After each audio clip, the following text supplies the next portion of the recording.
Hello dear students, आज की हमारी वीडियो केमिस्ट्री सब्जेक्ट के ऊपर है। केमिस्ट्री सब्जेक्ट में एक पार्ट आता है ऑक्टेट रूल और उसकी लिमिटेशंस क्या होती हैं। अभी हम फिलहाल ऑक्टेट रूल और लिमिटेशंस के बारे में देखेंगे। ऑक्टेट रूल किसने दिया था, सबसे पहले हम ये जानेंगे। तो ऑक्टेट रूल हमारा दिया था कॉफेल एंड लेविस ने। और कब दिया था ये हमें 1916 में ऑक्टेट रूल को डेवलप्ड किया था। और उन्होंने ऑक्टेट रूल में क्या बताया, उन्होंने ऑक्टेट रूल में ये बताया। सबसे पहले तो हम देखते हैं वैलेंस शेल या फिर आउटर मोस्ट शेल क्या होती है। फर्स्टली हमारा ये होता है, यह एक न्यूक्लियस होता है, न्यूक्लियस के अराउंड में ये शेल्स होती है, इसे शेल्स बोलते हैं।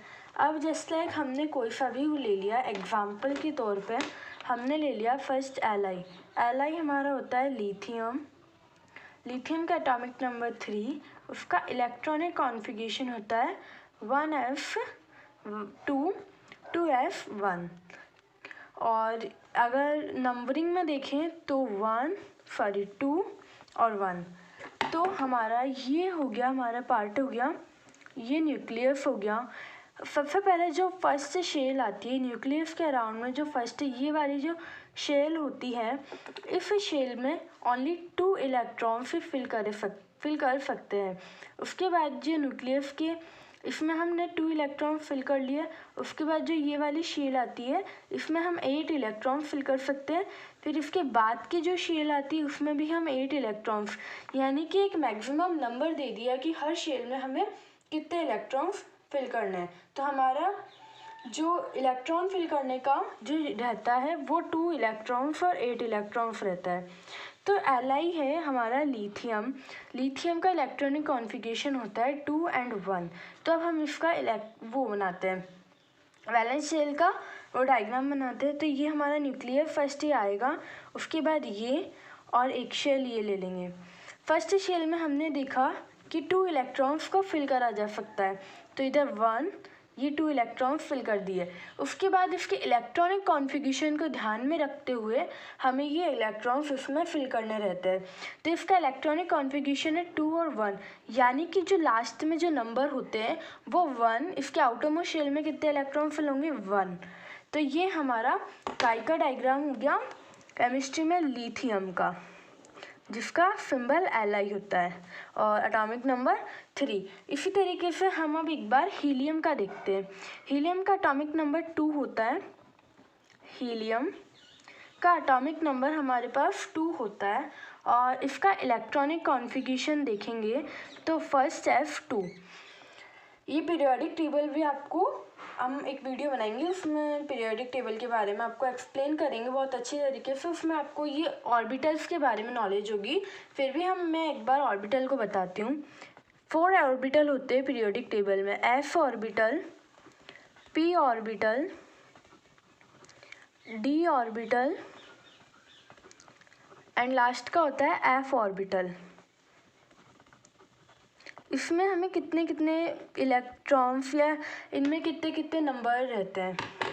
तो फर्स्टली इसमें नंबर रहता है एफ ऑर्बिटल में मैक्सिमम 2 इलेक्ट्रॉन्स, पी ऑर्बिटल में मैक्सिमम 6 इलेक्ट्रॉन, डी में मैक्सिमम 10 और एफ में 14। ये चीज़ तो आपको ध्यान रखनी है। साथ के साथ आपको अगर नोट करना हो नोट कर लो, वरना स्क्रीनशॉट लेके आप एक अलग से समझ लेना है फिर। ओके, आगे का हम देखते हैं। जैसे हीलियम का हमने ये देखा था, तो ये न्यूक्लियस बना दिया, न्यूक्लियस के अराउंड शेल बना दी। इसका हमने इलेक्ट्रॉनिक नंबर 1s2 देखा और नंबर्स में देखे तो इसका इलेक्ट्रॉनिक कॉन्फ़िगरेशन 2 होता है। तो हमारे पास जो फर्स्ट शेल होती है उसमें मैक्सिमम 2 इलेक्ट्रॉन से फिल करते हैं, तो इसमें 1 और 2 इलेक्ट्रॉन फिल कर दिए। तो ये हमारा हीलियम का हो गया डायग्राम और ये हमारा लिथियम का हो गया। ऐसे ही हम और आगे की बनाएंगे। फर्स्टली हम ऑक्टेट रूल के बारे में अच्छी तरीके से समझेंगे। उससे पहले आपको मैं इलेक्ट्रॉनिक कॉन्फ़िगरेशन, एटॉमिक नंबर और एलिमेंट्स 1 से लेकर 20 तक जो नंबर होते हैं उनके बारे में लिखवाती हूँ। तो हम देखते हैं, फर्स्ट हम इसमें atomic number, second atomic elements, third हमारा रहेगा इसमें सिंबल एंड फोर्थ रहेगा इलेक्ट्रॉनिक कॉन्फ़िगरेशन। अब एटॉमिक नंबर 1 किसका होता है? हाइड्रोजन का।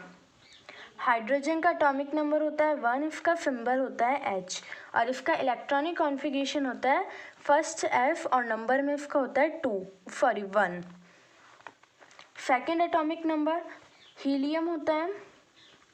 हीलियम का सिंबल होता है He और इसका एटॉमिक नंबर होता है 1F, इसका 1F1 होता है, इसका 1F2 और ऐसे देखें तो 2। थर्ड पे हमारे पास आता है लिथियम। लिथियम का सिंबल होता है Li और इसका एटॉमिक नंबर होता है 1F2 2F1 और इसका F देखें तो 2 और 1। करके बताने के बजाय आपको एक साथ लिख कर बता दिया है। फर्स्ट हाइड्रोजन उसका 1 होता है और H और 1F1 या 1। Second helium He 1H2 2। Third lithium Li 1F2 2F1 या 2 1। Fourth beryllium Be 1F2 2F2 या फिर देखें तो 2 2। Fifth boron B 1F2 2F2 2P1। फिर p ऑर्बिटल्स हमारे पास आ जाता है। फर्स्ट हमारे पास F रहता है और सेकंड हमारे पास p ऑर्बिटल आ जाता है। इसका होता है 2 3। Sixth carbon C 1F2 2F2 2P2 2 4। Seventh nitrogen N 1F2 2F2 2P3 और ऐसे देखें तो 2 5। Next oxygen O 1F2 2F2 2P4 2 6। 9 fluorine F 1F2 2F2 2P5 2 7। 10 neon Ne 1F2 2F2 2P6 या 2 8। हम देख रहे हैं अब हमारा ऑक्टेट रूल। ऑक्टेट रूल को हम समझते हैं। ऑक्टेट रूल ये कहता है कि जितने भी एलिमेंट्स हैं, जितने भी हमारे पास एटॉमिक एलिमेंट्स होते हैं, उन्हें स्टेबल करना रहता है। स्टेबल करना रहता है किस में?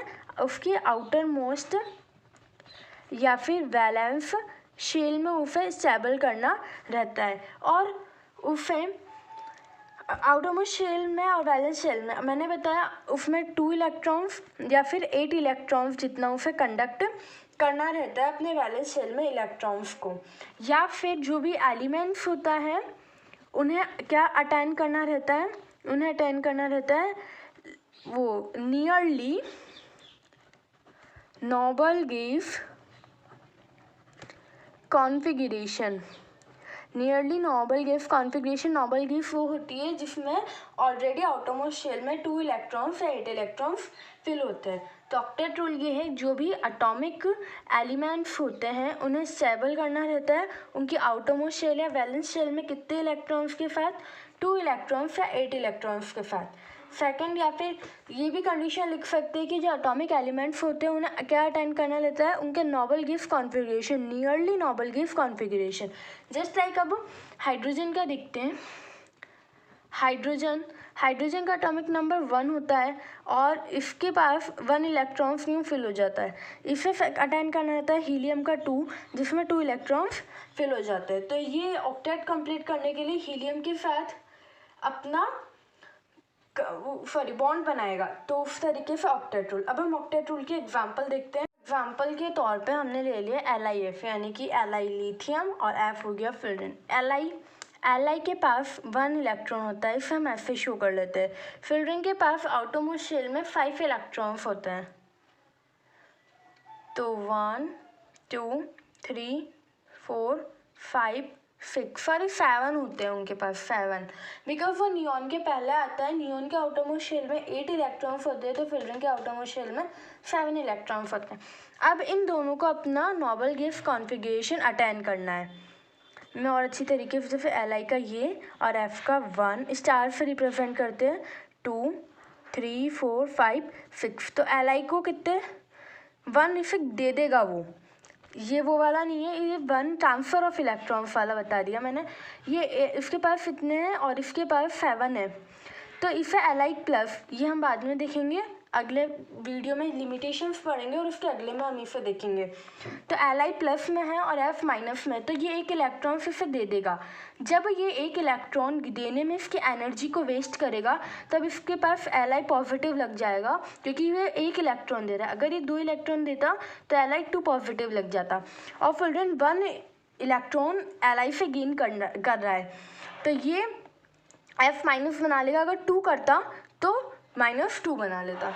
तो ये ऑक्टेट रूल के साथ हमने आयनिक बॉन्ड का भी कुछ एक एग्जाम्पल समझ लिया। अब हम ऑक्टेट रूल के एग्जाम्पल को देखेंगे। आपको हम एक बात बताना भूल गए कि ऑक्टेट रूल का ही एग्जाम्पल है। मेरे दिमाग में आयनिक बॉन्ड चल रहा था बिकॉज इससे पहले हमने आयनिक बॉन्ड पढ़ा था वीडियो में, और उसके बारे में डिटेल में हम अगली वीडियो में लेके आएंगे। तो दिमाग में आयनिक बॉन्ड का था, बट ये ऑक्टेट रूल का ही है बिकॉज इसे ऑक्टेट कंप्लीट करना है तो ये एक इलेक्ट्रॉन फिल्टरिंग को दे देगा, और इसे भी ऑक्टेट कंप्लीट करना है तो ये एक इलेक्ट्रॉन्स ले लेगा। इस तरीके से LIF का फॉर्मेशन हो जाएगा। तो ये थी हमारे आज की वीडियो में हमने क्या क्या पढ़ा, ऑक्टेट रूल पढ़ा। ऑक्टेट रूल में हमने पढ़ा कि कोई भी एटॉमिक एलिमेंट होता है उसे स्टेबिलिटी के लिए उसके आउटरमोस्ट शेल या वैलेंस शेल में 2 इलेक्ट्रॉन्स या 8 इलेक्ट्रॉन्स का होना ज़रूरी है, या फिर उसे अटेन करना पड़ेगा अपने नियरली नोबल गैस कॉन्फ़िगरेशन। और हमने एग्जाम्पल के तौर पे हमने LIF का एग्जाम्पल लिया था। आई होप आपको ये वीडियो पसंद आई होगी और सब कुछ समझ में भी आया होगा।